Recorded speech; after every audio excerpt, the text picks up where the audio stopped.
Good morning, everybody. My name is Fabian Levy, and I serve as Deputy Mayor for Communications for the City of New York. We appreciate everyone joining us today for our weekly in-person media availability. Normally, these forums take place on Tuesdays, but tomorrow the Mayor will be traveling to Albany to attend Governor Hochul's State of the State address. So in order to give all of you a chance to ask questions and for us to address timely issues, we felt it was important to reschedule this availability for today. We appreciate your flexibility and look forward to discussing the issues that are top of mind for working-class New Yorkers.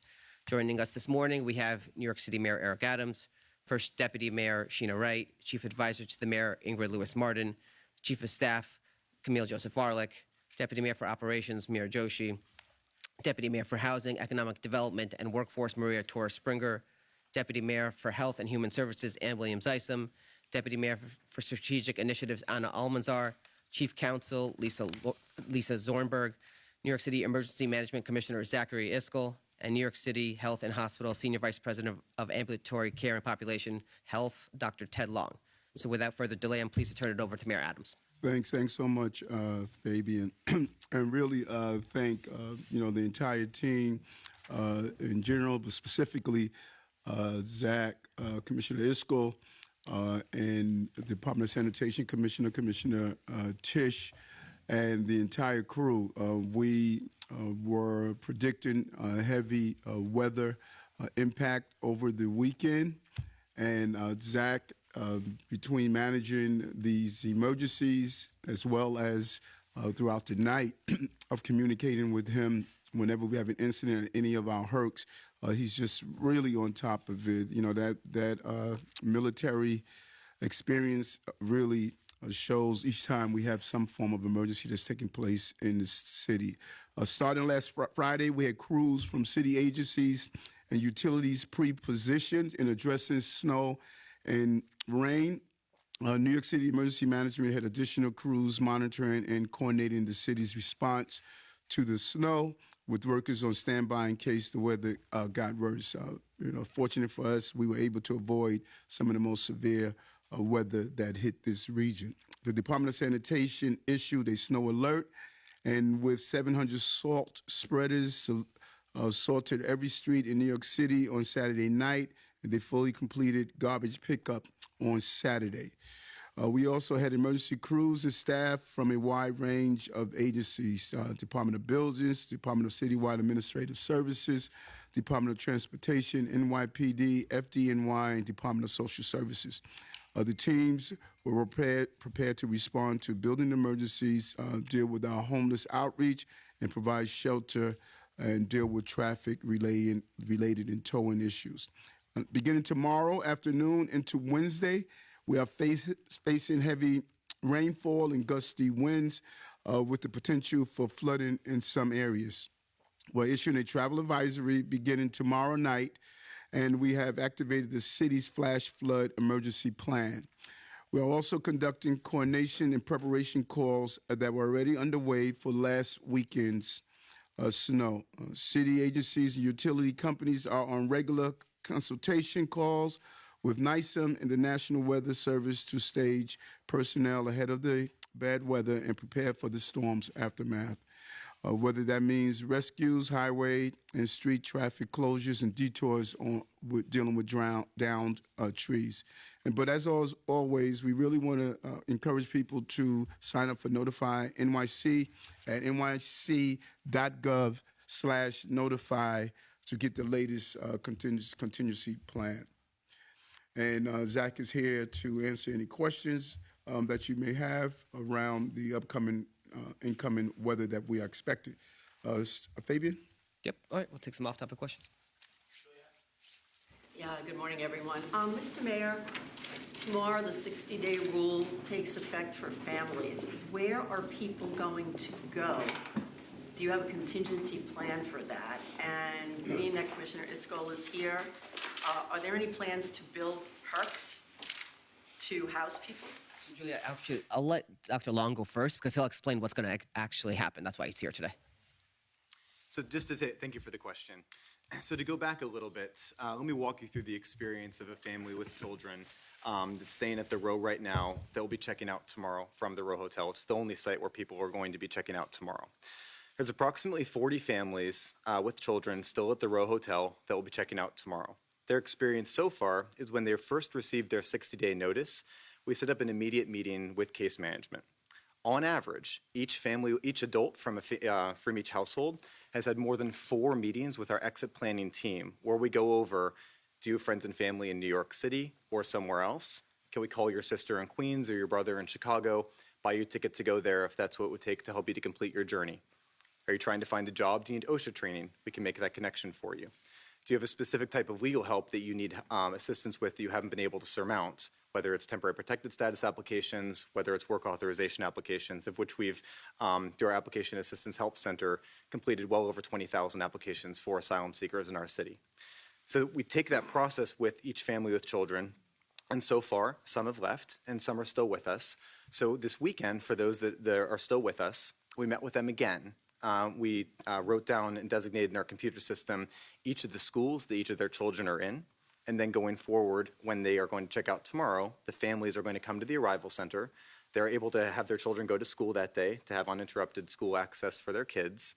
And then we're going to prioritize placing families with children, especially with those with children that are in elementary school, in Manhattan, preferably in a hotel near to where their children are currently in school.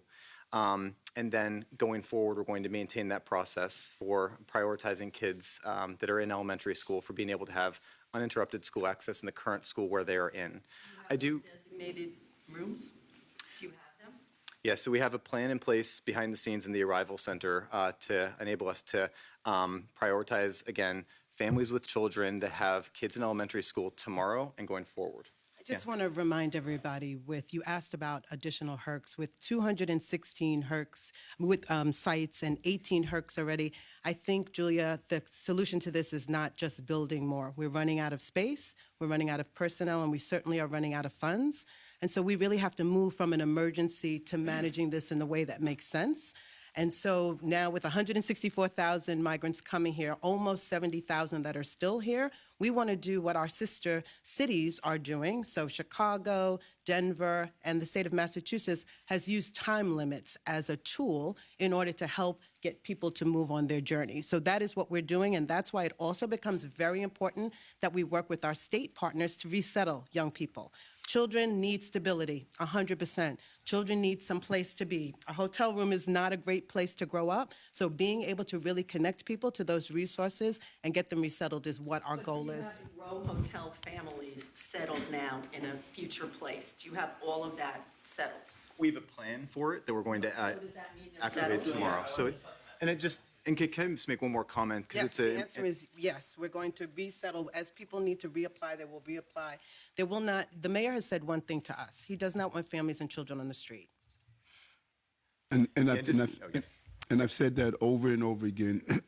And I think that anyone who believes that this administration will create an environment where children and families will sleep on the street, they were not hearing our message over and over again. This is not going to be a city where we're going to place children and families on the street and have them sleep on the street. That is not going to happen. We've made that clear. I think we made it clear to the point that everyone should understand that. But I do notice also when you do an evaluation of opportunities for children, if a child grows up in a homeless shelter or homeless, they're less likely to graduate from high school. You don't educate, you will incarcerate.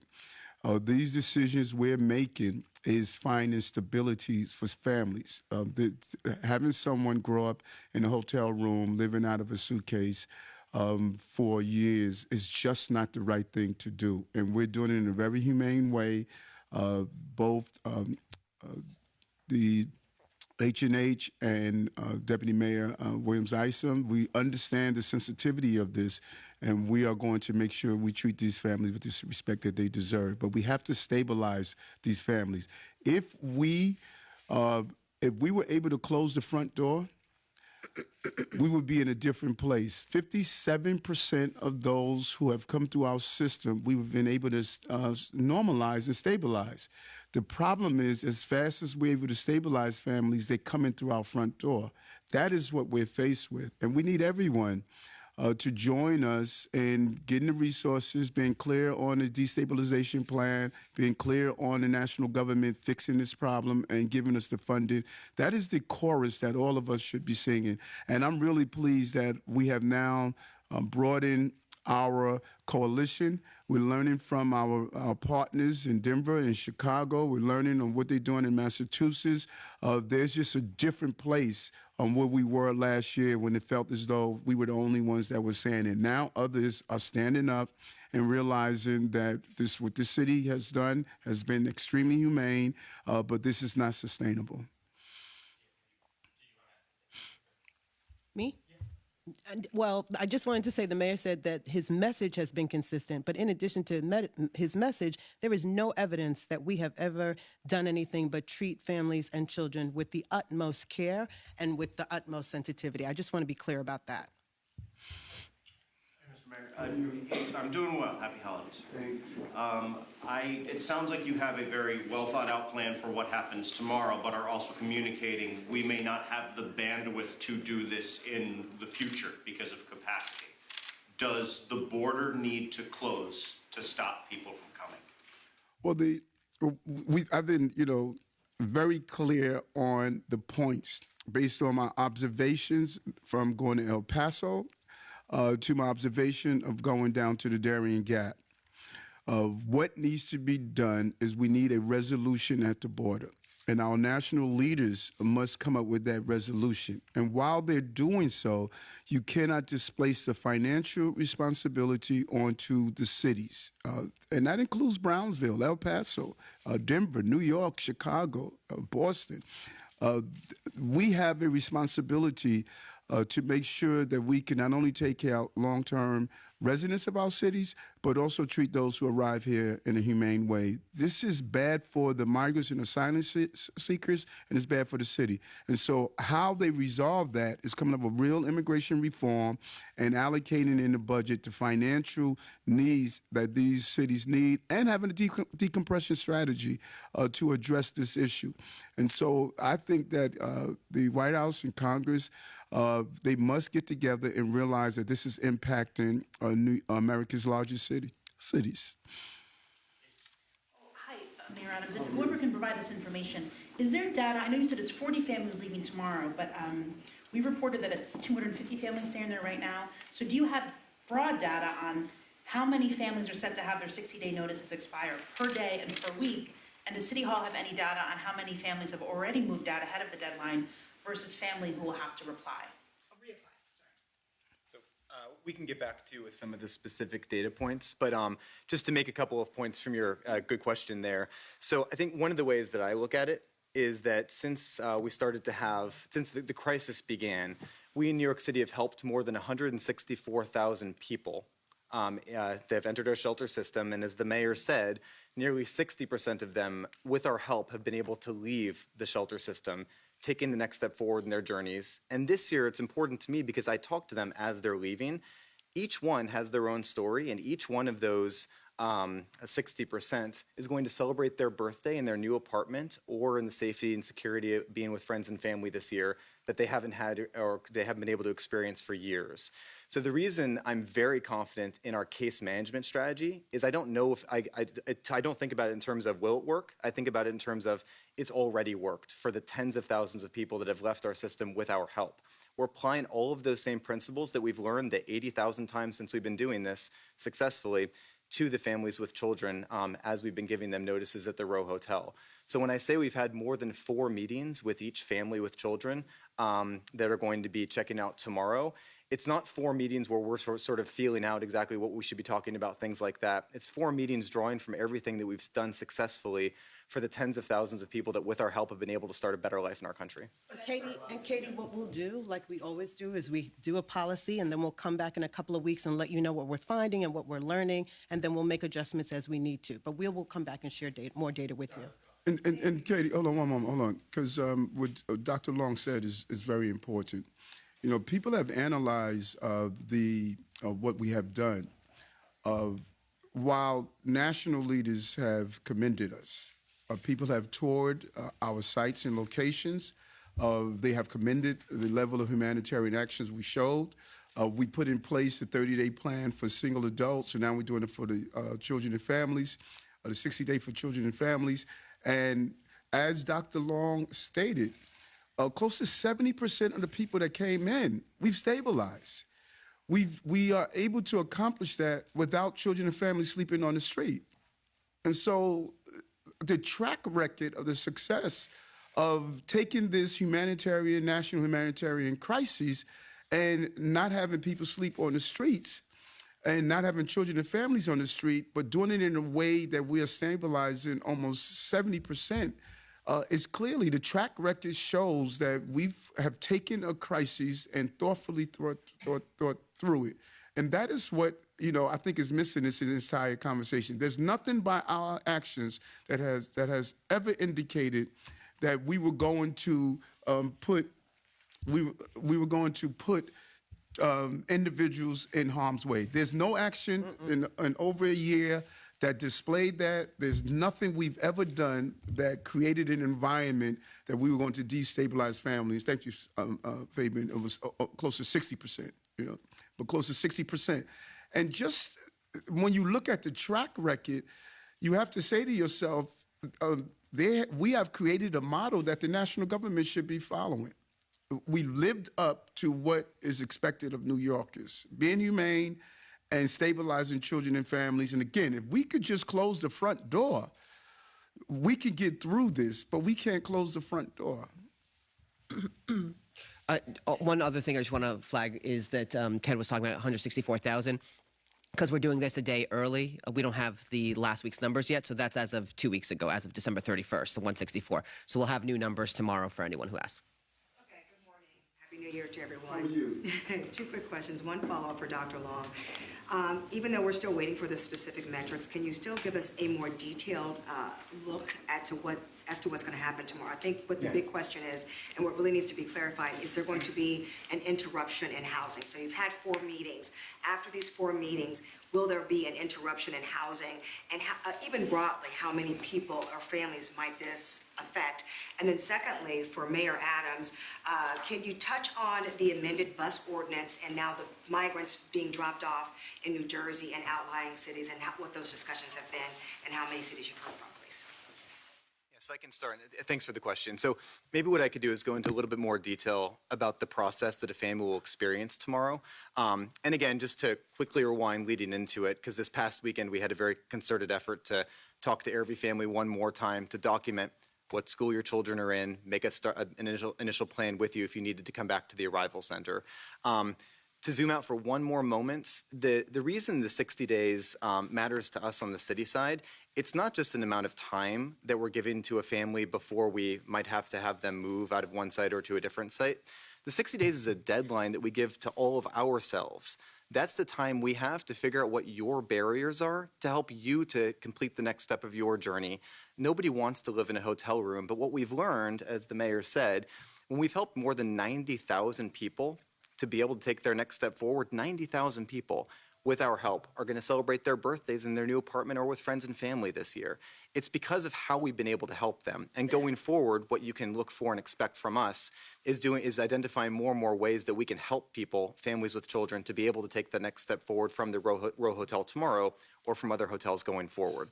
But for those that need to stay in our city system, as you were saying, to avoid destabilizing housing for them, things like that, the mechanics will be at 10 a.m. tomorrow will be checkout. So this won't be a surprise to any families with children. We've met with you already more than 4 times, and we've noted what school your children are in, and we've talked to you about the options, and DOE has met with you as well. DOE, by the way, will be on site at the arrival center to further coordinate to make sure that every child has a safe, comfortable, and clear plan. 10 a.m., before that, you may have had your child get on the regular school bus, but you, the parents, will go to the arrival center. You'll bring your luggage with you. We'll store it for you at the arrival center. When you come into the arrival center, you're even going to get a different color wristband so that we know that you're coming back. We know who you are. We bring up at the computer system, oh, we've had these conversations with you. These are your barriers. Can we help you to solve anything today? If your child is in elementary school, you're the highest priority for us to immediately and quickly give you another placement in Manhattan, preferably close to where your child's in school. So that process will be, you'll come into the arrival center, store your luggage, you receive your next assignment, and then you'll go on to that next assignment there. If your child's in school during the day, again, we'll work with you to pick up your child, and DOE is on site to make any coordination in terms of new bus routes or even Metro cards for you and your children to make sure that school is uninterrupted as well. Happy to go into more detail. I hope it's a little helpful to dive in a little further. It is. I just think that, so there was a rally, obviously, this morning at Foley Square. There's an understanding or a perception that families will be on the street, and perhaps even the process of checking out at 10 a.m. and then checking back in is destabilizing. So if you can address that, and just, how many families have you already placed permanently, and how many will have to go back into the system? So I know you don't have those metrics right now, but I just want to make sure that, it's clarified, because of the perception is that they will still be out of a place from 10 a.m. while their kids are in school. Yeah. You know what I mean? Can I start? Maybe I'll turn to Rachel. Yeah, but I just want to say again, I think that these children and families have been through so much. And so we're not talking about destabilizing them, and I just want to flip that premise. What we are trying to do is actually stabilize them and make sure that they have what they need, and make sure that those families that are just coming to us at the front door also has an opportunity.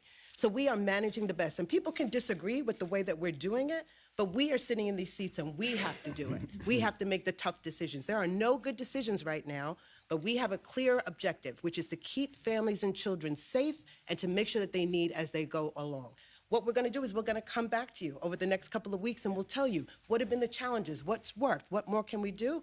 But I just don't like this premise that we are destabilizing families or that we are harming children and families. There is no evidence of that, and so I just want to make that clear. And I'll just add on to that, I'm a primary care doctor. I see patients in the Bronx every Friday. My job is to plan ahead with my patients and to get them what they want and what they need. Every family having met with us more than 4 times already, this is not a surprise to anybody, any family. We've done our very best as a city to help plan what your next steps would look like. And again, for more than 90,000 people, we've already succeeded doing this. So, every family that we're able to succeed with moving forward deserves their own celebration. That's what stability is. Stability is our ability as a city to plan ahead with you, for you. And then just one other quick note, you said about families sleeping on the street. I just want to be very clear on this point, as the mayor said. One of the things that I am proudest of as I look across the country and frankly across the rest of the world is that through our incredibly hard work here, we have never had a family with children sleep on the street in New York City. That's not something that other cities can be, that other cities have necessarily experienced. But here in New York City, as the father of 2 small kids myself, we're not going to let it happen on our watch. Nope. And the council will go into the buses, and it is. We need a real high level of discipline not to turn this into politics. We're talking about people. And the real rallies we should be having is telling the national government that this should not be happening to New York City. And that is where we are right now. We have, I think, symbolized what's great about this city. This is a city of immigrants. This is a city where opportunities, when you don't allow people to work, when you do not fund a national problem, you're putting people into precarious positions. And so we need all of our colleagues across this entire city to really rally with us and call the federal government to do its job. New Yorkers have done their job. The national government must do its job, and we're going to need help come this budgetary cycle from Albany. We're going to need some real help on, funding, stabilizing, doing a decompression strategy right here in the state. All of these things are needed. And so when someone state that this administration and New Yorkers are going to have children and families sleeping on the street, there is zero evidence of that.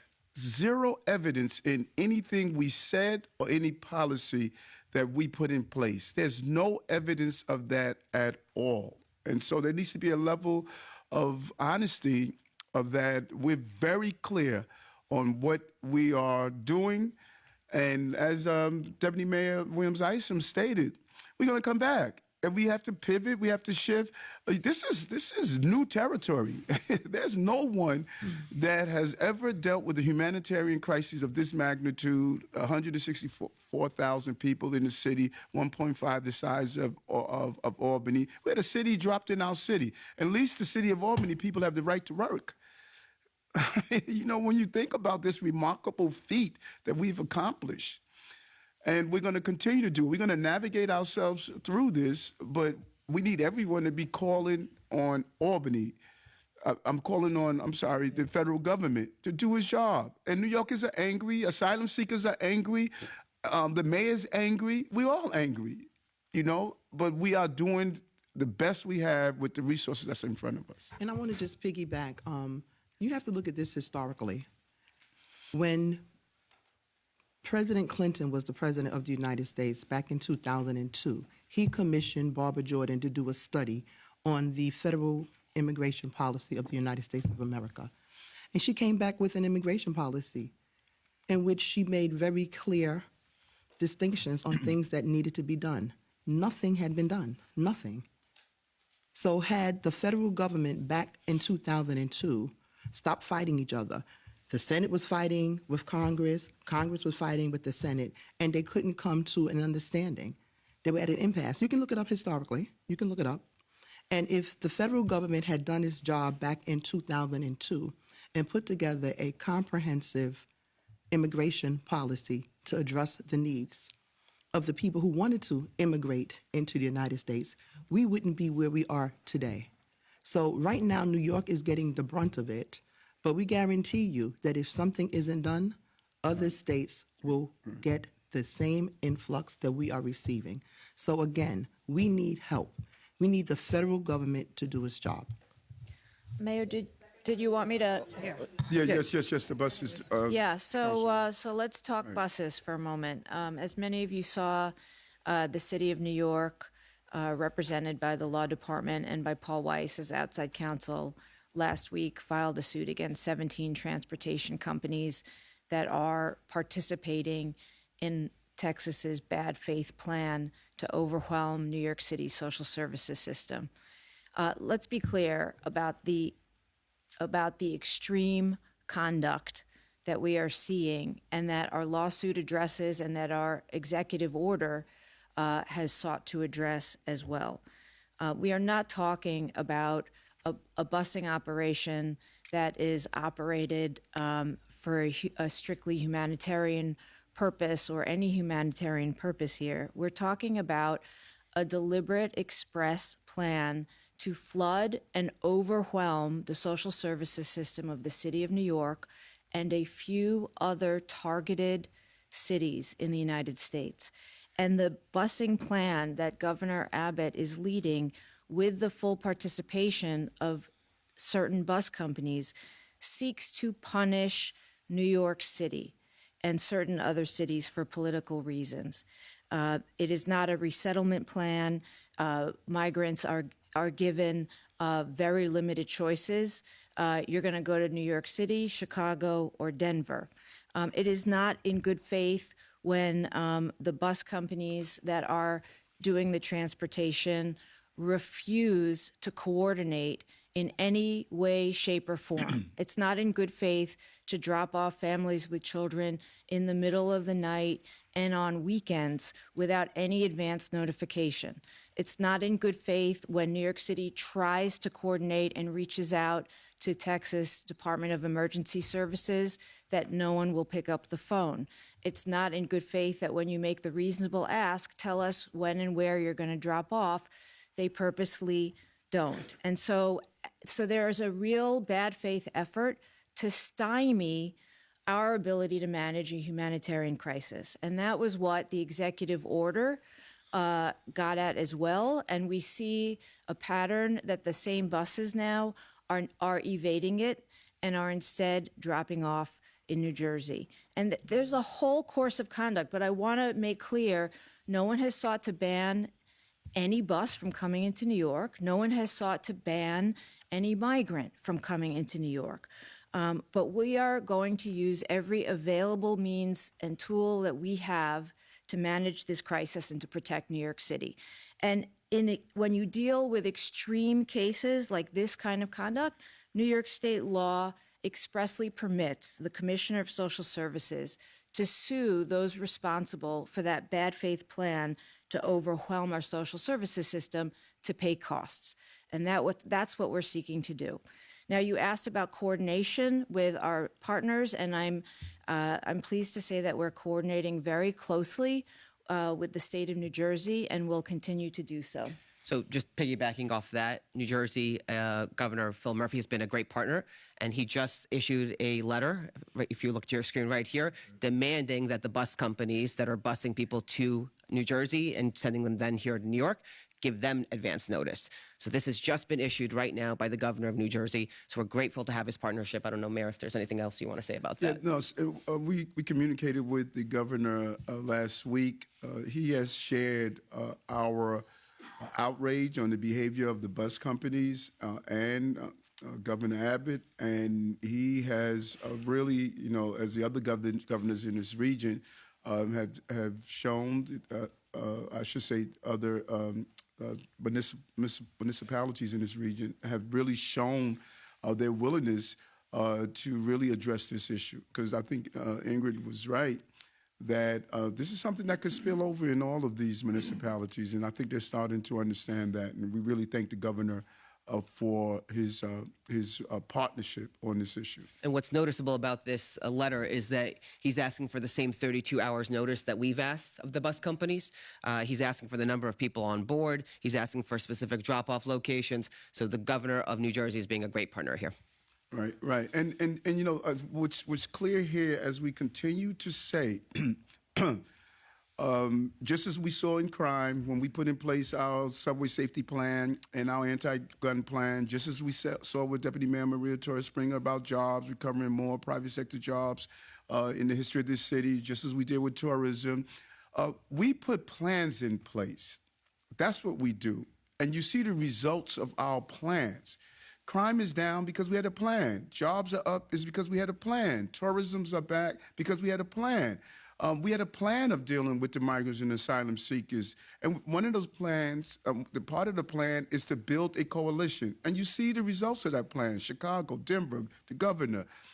So this is an administration that puts in place plans to address the problems that's in front of us. Anyone can protest. Anyone can throw a stone. Throwing a stone is not a plan. It's just have your dirty hands. We have put in plans to execute the crises from navigating us through COVID to where we are right now. And that is what an administration dealing with complex problems in a city like New York must do. And that is what we have done. Mr. Mayor. Yes. So I know you just said that the letter, it's a great first start, but would you like to see more weight behind it, like your executive order, to see some fines and penalties if these bus companies break this letter that Murphy wrote? Would you like to see something maybe more than a letter? And then when it comes to Albany, looking forward to seeing you tomorrow up there. I'm just wondering, when you're listening to the State of the State tomorrow, what are you hoping that Governor Kathy Hochul commits to when it comes to the migrant crisis? Well, we have, and I really have to thank my council here in City Hall and the Corp Council. We have went through every law that's on the books and see how do we push back on this behavior of the bus companies and the governor, and we're going to continue to do so.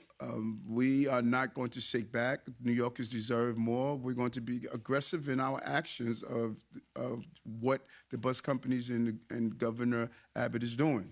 And so we're not going to leave any stone unturned. We've reached out and got partners like Paul Weiss. We're reaching out to other law firms because this is going to impact our entire city. And we have to be really thankful that many of these law firms have stepped up. They've stepped up and helped us in the application process. They stepped up with legal advice. And it's just really a coming together moment for New Yorkers. And so I'm excited about that. When it comes down to in Albany, it's very clear, very direct. We need a real housing agenda. We left Albany last year without a housing agenda when every elected would tell you that is at the top of their list of what they hear from their constituency. We're hoping that we get some real teeth in cannabis. I want to close these cannabis shops in our city. And this is a problem that has become extremely statewide spread. And we could do it. We could clean it up if we're given the teeth to do so. I thank Assemblywoman Jennifer Rajkumar for her bill. And what she is introducing is a good step in the right direction. We want to continue mayoral control of schools. I mean, look at our success. Reading scores are up, math scores are up. We're outpacing the state. We are, feeding our children better food in our schools.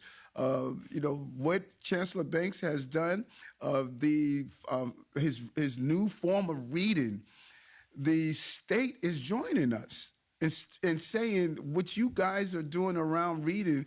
Everyone should join, and I predict that the entire country is going to join what Chancellor Banks had the vision to do. And so we need to continue the success that we've had in education. And so we want to continue mayoral control. 2 kids from public school. One is now as the chancellor, next is the mayor. It's not only the symbol, the substance that we're showing.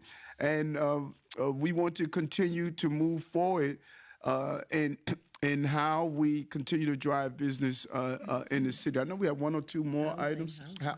Housing was the first piece of the Migrant. asylum. Oh my God! Asylum seekers, please. What'd you say? Don't leave that out.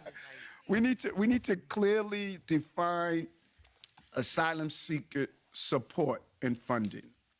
That is, when I go to Albany tomorrow, I'm gonna sit down with the leaders there and really ask for their support as we really move forward with our how do we do our decompression strategy here in the state. The numbers that we were supposed to spread throughout the state, I think we did 84, Ann? They're up to 100 now. Up to 100.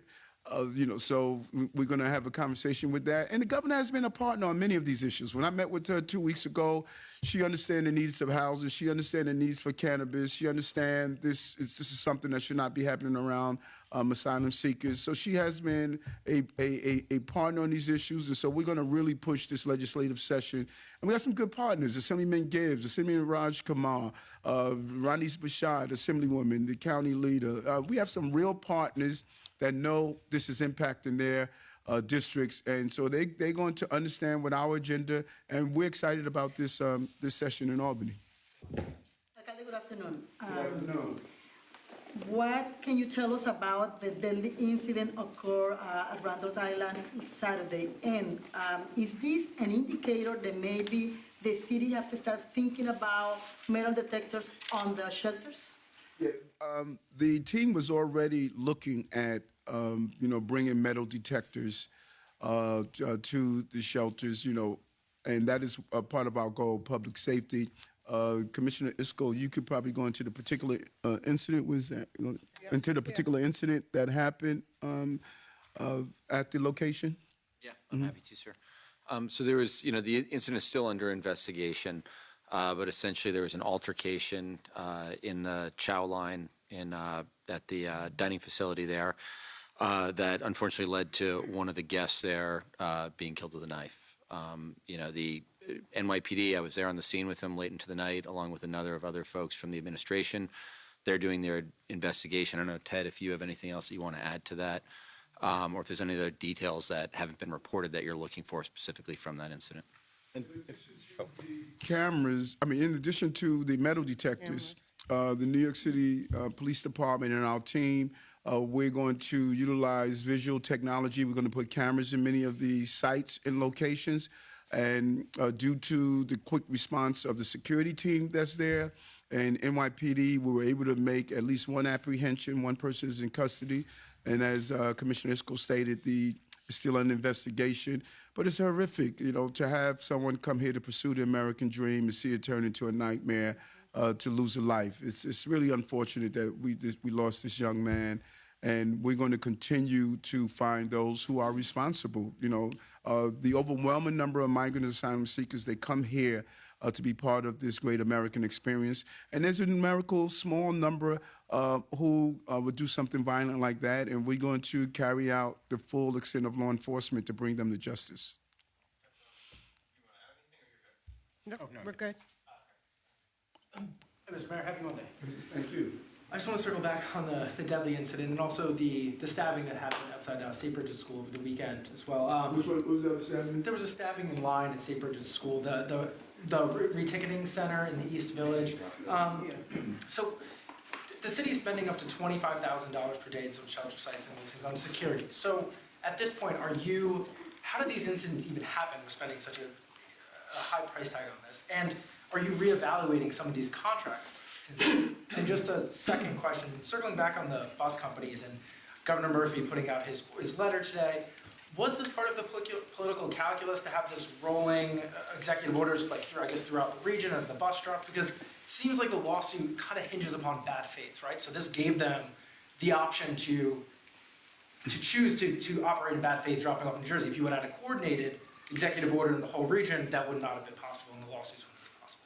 The council could go into that. And there's a lot of coordination that's going on. But the security, it's like I had a meeting this weekend with our entire team where we're doing a complete analysis of the security, beefing up our training, better coordination. We put in place a few mobilization concepts so that we could shift manpower when it's needed. We broke down our locations into a color-coded scheme, red, green, yellow, green being that everything is stabilized, red is where we may have some issues, and yellow is sort of wavering. And Tim Pearson, Commissioner Isco, our police personnel, we're going to be having a coordinated meeting with all of the security personnel to bring them all together. We're putting signs at our location that's going to state the code of conduct. We're bringing clarity to the whole process. To answer your question directly, could something like this happen with the amount that we're using on security? Often we look at incidents that happen, we don't see the incidents that never happen. Something like this can happen anywhere. You have thousands of people who are placed in an environment, where you're just dealing with the stress of being placed in that environment.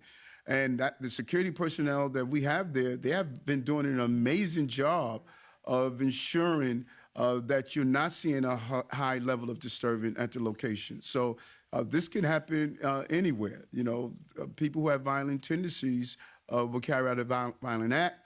And the number of cases and incidents that we're properly able to resolve without being heavy-handed is really commendable. But we always want to do better. We want to produce a better product, and that's what we did over the weekend. We had a two-day meeting over this, even prior to the stabbing, of really producing a better product, because public safety is a prerequisite to prosperity, no matter where you are. Yeah, sure. First, I would say in response to your question that it was not a surprise or a shock that the state of Texas started busing and having their buses drop off in Jersey or just outside New York City after the executive order went into place on December 12th, because that's a similar pattern to what the state of Texas did in Chicago, after Chicago enacted an ordinance reasonably as a management tool for a humanitarian crisis. And then we've heard from the mayor of Chicago that the upshot was that Texas started busing to people in the middle of nowhere an hour or two outside and giving metro tickets. So there's a consistency. We hoped, is it really unreasonable in the middle of a humanitarian crisis to ask the cooperation and coordination of those who are transporting migrants to our city? But it does come back to extreme bad faith. This is not the relative who's driving someone to a home where someone can go in New York City. This is a political plan to target New York City and a few other cities. And it's in bad faith, and the bus companies have demonstrated their full participation in that bad faith plan, including by not cooperating with an executive order that's simply for notification, to be a management tool. And instead of dropping in New York City on random streets in the dead of night, now they're pulling up at New Jersey transit stations in the dead of night without any notification and dropping people and giving them tickets to get on the train and arrive at New York City Penn Station. The impact is here, the effect is here, and the bad faith we submit is clear. So what we're trying to do, this is a dynamic situation, but the mayor is fond of saying we pivot and move. And that's what we're going to continue to do with a coalition of our partners. Hi, Mayor. How are you? Good. So next week you're doing another budget update is expected, and there's going to be more budget cuts announced likely. The libraries have said they might have to cut service on Saturdays if there's more cuts. So do you expect the cuts next week to be deeper than the previous ones, more painful? And are you comfortable closing libraries on Saturdays? Jock and his team, every day we do a briefing as we move forward to the formal announcement of what the budget is going to do. And when it's time to announce that, we're going to make sure we make it as public as possible as we negotiate with our partners in the city council. We're going to do everything that's possible to alleviate the painful moment that we're finding ourselves in. Our budget that we would like to produce won't cut anything. We want our libraries to be open. We want our police classes to be continue. We want to continue our trash pickup. We want to continue to make sure our parks are clean. That's the budget that we would like to pass. But Jock has a very challenging and difficult task, and he has been briefing us. And we're going to, we have a meeting this afternoon to look at what we could save as much as possible. When it's time to formally announce it, we're going to make sure that we let everyone know, and the city council will be briefed as well. But you said you won't cut from the police budget. I'm sorry, I won't what? You said you won't cut from the police budget again. You're not saying the same for libraries. I'm saying when Jock comes up with the official announcement, the final plan, we're going to roll it out and share with everyone. We're still in deep negotiations right now. Just one moment. I'm informed that I misspoke. If I said December 12th, I just want to correct that the executive order was promulgated by the mayor on December 27th, and there was a short grace period, and implementation began around New Year's. Thank you. Hi, Mayor. How are you? Thank you. Thank you. Let's talk about different issues. So, as you expressed many times your frustration about the anti-war people who block the bridge and tunnels and all this thing. And today, in the morning, what happened? All the tunnels and bridges was occupied by the anti-war people. They are the New York resident and your constituent.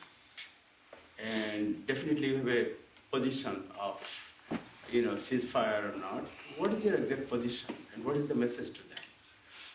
The first, as the council stated a few weeks ago, the right to protest does not give one the right to block bridges and tunnels, as we saw this morning. Williamsburg Bridge, Brooklyn Bridge, one or two of the tunnels. From my observations, we had our drones up, and it gave me a real bird's eye view of what was taking place. The goal is to peacefully protest without doing major disruption to the city. Some people are not just driving to and from crossing our bridges to go to their place of employment. Some of them are dealing with some real emergency type issues. And I've been extremely clear. It gives us all pain to see innocent lives being lost right now. We need to do everything that's possible to end anything that's going to take the lives of innocent people. But Hamas must be destroyed. They're a terrorist organization. Their barbaric act on October 7th cannot be ignored. Every hostage should be released and allowed to return to their families. And we need to find a peaceful resolution to what is playing out right now, really across our globe, not only in the Middle East, what's going on in Ukraine and what's going on parts of the continent of Africa. There's no place for war and innocent people losing their lives. I'm going to try to get to everyone. Good morning. Good morning. How are you? Mr. Mayor, if Donald Trump is indeed banned from running his business in the city of New York, is that going to be good for the city of New York? If he's banned from running? If indeed it will be ordered that he has to close his business license in the state of New York. Of course, it's going to impact the city of New York a lot with the business he built here. Is that going to be good for the city of New York? Well, I think Attorney General James, she has been conducting a very thorough investigation. I have to take my hat off to her on several of the cases that she has been involved with in general, but specifically with the use of how Donald Trump has used his business practices. And I think she could do the final analysis of the outcome of what happens with his businesses here. I don't know if the Trump name is going to be banned from doing business in the city. I don't know if the actual companies have to close. We will find out after the AG finishes her final conclusion. The judge hands down his decision. Hey, good afternoon, Mr. Mayor. Different subject. An online publication last week unearthed. I'm sorry. Last week, there was an online publication. They unearthed this copy of a book you apparently wrote in 2009 called Don't Let It Happen. You discussed this childhood incident apparently involving a gun. I'm sorry, can you stand up? I can't hear you. Yeah. There was an incident where you apparently fired a gun at a school. I fired? You said that you fired a gun. You, what book is this? It was called Don't Let It Happen in 2009. Right. Do you, I never fired. No, I never. Yeah, no, you got to grab it. I'll read it. I never fired a gun in school. Okay, you wrote that you pointed what I thought was a toy gun at my group of friends and pulled the trigger. A round discharged, and only by the grace of God and my poor aim did the bullet miss my friends. You said it fired in school. I believe this was in a school. I think the person who, the co-author of the book, may have misunderstood the exact. There was an incident in school where someone pointed they thought it was a toy gun, and they may have misunderstood. That book never got into print because we never went through the proofreading aspect of it. Good morning, Mr. Mayor. How are you? Good morning, team. Good morning, Dr. Long. The CDC has reported that half of the country has seen a spike in RSV, COVID, and flu.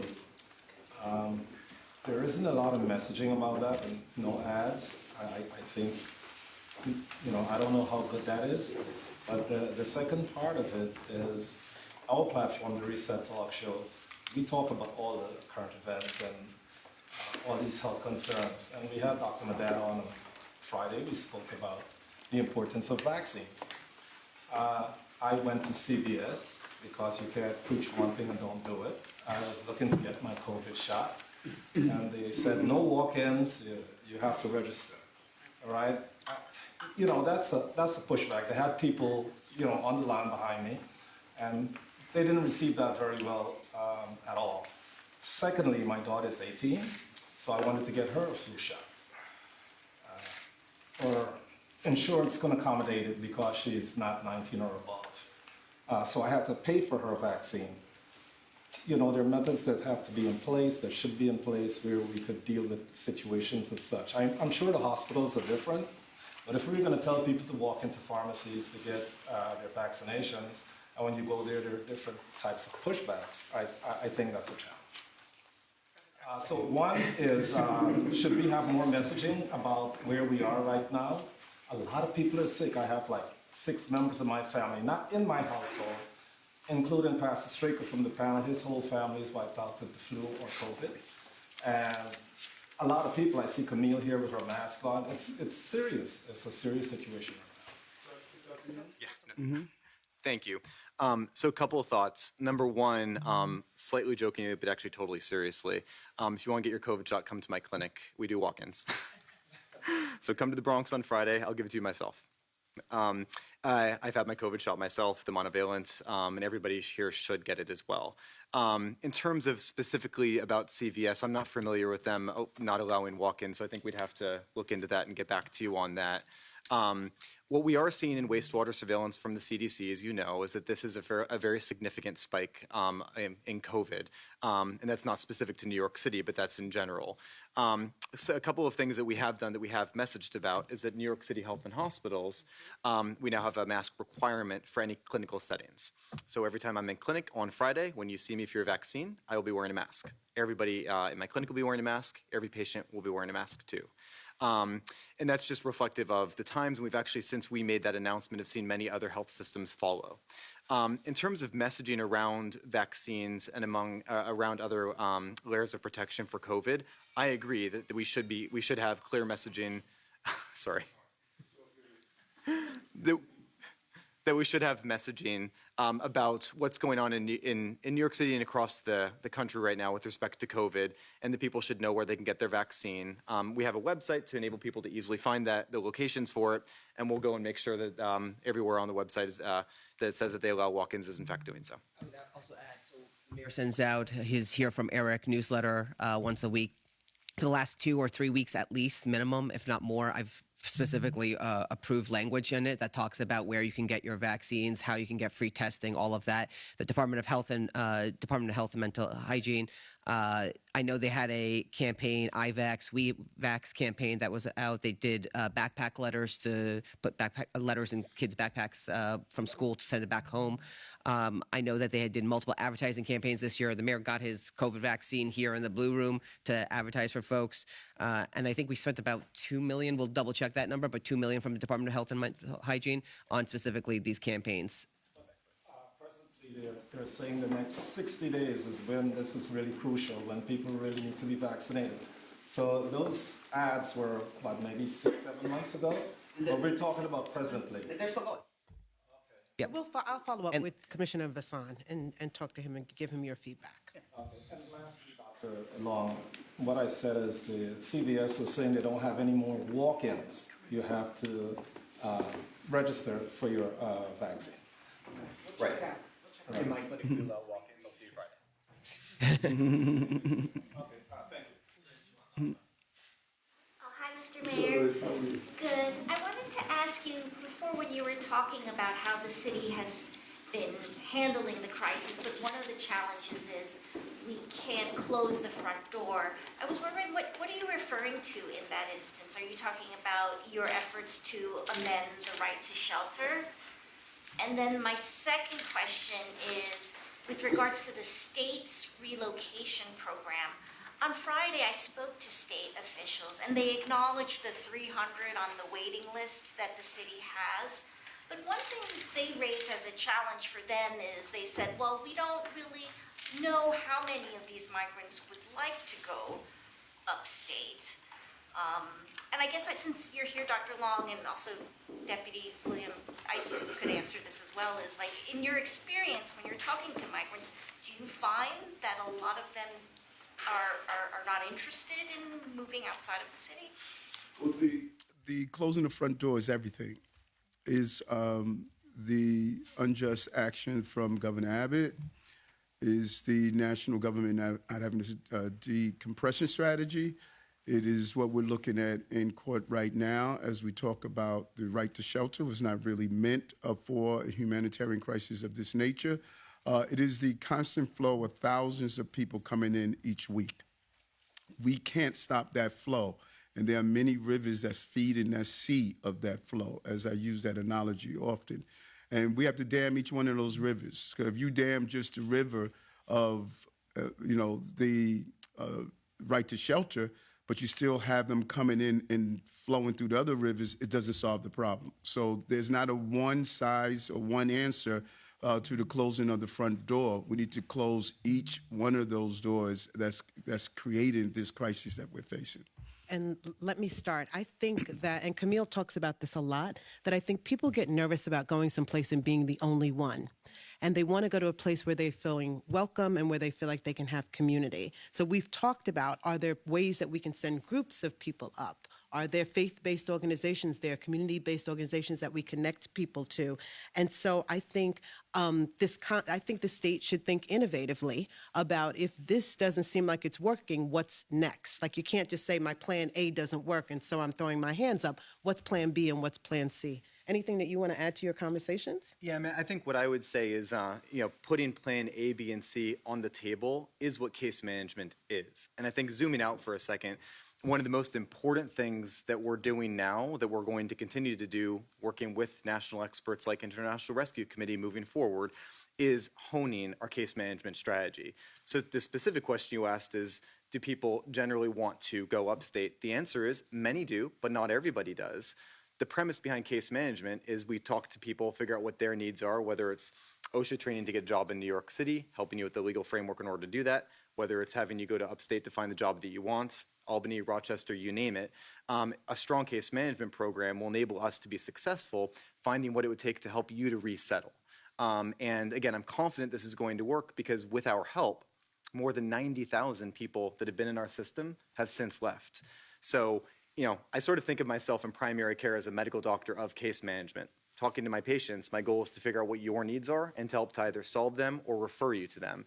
So every referral that we make to the MRAP program, we're thankful that Governor Hochul has put this on the table. These are people that we've been able to, through our case management approach, identify they want to go upstate, and the governor's put on the table the ability to send them upstate. So it's an effective way of doing it. We just need to do much more of it. Much more, much quicker. Hold on, look at Melissa. Hold on. Don't be, Chris, we're not calling on you if you're going to be called screaming out. Yes.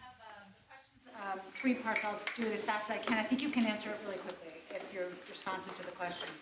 Since you guys are the ones planning this 60-day process and you know when the 60-day notices were all given out, can you please tell us when and where the next 60-day notices will come due after tomorrow? How often do you expect them to come due and for approximately how many families?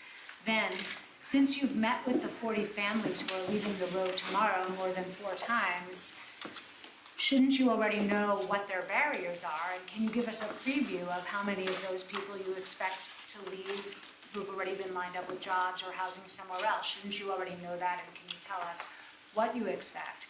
And finally, if those families don't have other plans, what will the reapplication process look like more specifically? I know you said they're going to go to the Roosevelt Hotel, but do they also have to go to the reticketing center? I'm just trying to understand a little more of like how long that will take when they'll get resettled. Sorry for the long question. Ted, I can start, yeah. So in terms of how we've been working with families so far, I just want to acknowledge the point you're making, which is that this is really hard. I have 2 small kids at home. If you were talking to me about where I'd want to spend the next several years of my life, it's harder than if I was just a single adult alone. I'd have different barriers. I'd have to think about the school for my kids. I'd have to think about the job I'd want to get to support my whole family, not just myself. So with case management, we have seen people, again, already starting to leave. More than 90,000 people have already left. But going forward, I just want to level set here. It's not like tomorrow, through the case management program that we have, everybody's going to be able to exit our system and not come back. I think it's going to be, we're going to make slow but sure progress as we have been successful doing so far, and we're going to build upon that as we expand programs like MRAP that Governor Hochul supported. So, we'll get back to you about the specific numbers, but I just wanted to make the point that I truly believe case management is the approach to, as the Deputy Mayor said, putting the options on the table. We're going to connect each family with their own story to the option that makes sense for them so they could celebrate their birthday in their apartment or with friends and family this coming year. Melissa, I just want to say that 4,400 families have been given 60-day notices, and so we have the schedule of what that's going to look like over the next couple of weeks, and so we'll give that to you once we get through the next 2 weeks, and then I'll have way more information to tell you about what were people's barriers, what did people do, how many people left, how many people stayed, how many extensions did we give. And on the reticketing/Roosevelt Hotel reapplication process, how long do you expect that to be? Do they have to go to the reticketing center like the single adults? So it's a really important question, actually, to be clear for everybody. Adults, when they're returning, go to the reticketing center. Families with children that need to return into our city system because there's nowhere else for them to go right now will come to the Roosevelt, the arrival center. So we're bifurcating very intentionally there. And just to be clear, Ted, you're saying adults without children. Correct, sorry. Just want to be very clear for everybody so that we don't have... I tried to be And We're hoping to do it very quickly. Yeah, That's why we've had, sorry. Yeah, and when we first did the 30-day notice, people were pushing back on us and saying that it was inhumane to do the 30-day notice, where I think 80%, Camille, of those, 80% of those who were given 30-day notice stabilized themselves, 20% stayed. And so we're going to continue to evaluate and find different methods. So people thought it was wrong that we did the 30-day notice. turned out that it was the right thing to do. What you don't want to do is create a permanent state that people are living in these unstable environments. It's just wrong to do that. And with the aggressive case management, with the notifications, we're just keeping people focused that we want to get you stabilized. That is our goal. We don't want to create a permanent environment where people are not stabilized, where children are growing up in environments like this. That's very important. And all the experts state that a child growing up in an environment without housing is going to be dealing with so many issues that we have to be very clear on. Get Chris's question before we go. What's your question? Wait, hold on. Ted wanted to add something. Just really quick, go ahead. Another important question was how long will people be staying at the Roosevelt Hotel? Just to be clear, when families with children are going tomorrow from the Row Hotel to the arrival center, we're going to move heaven and earth to place them in a new hotel as quickly as possible. I think an important point about this is that in New York City, we have an arrival center. Other cities don't have an arrival center, which means we have a singular place for people to go. Other cities have notices, but no arrival center. So here in New York City, we have the ability to say, there's one place for you to go. Here's what the experience is going to be. We've met with you more than 4 times at the Row Hotel, for example, before you go back to the arrival center. So we want this to be very, very clear so that this is not a destabilizing process for families with children. And then, again, just to drive the point home, the arrival center gives us that ability to be clear with families. If you were a family with children and you didn't even know where you were going to go upon a 60-day notice or things like that, it'd be infinitely harder for you than in New York City where you have an exit planning team that's looking after you.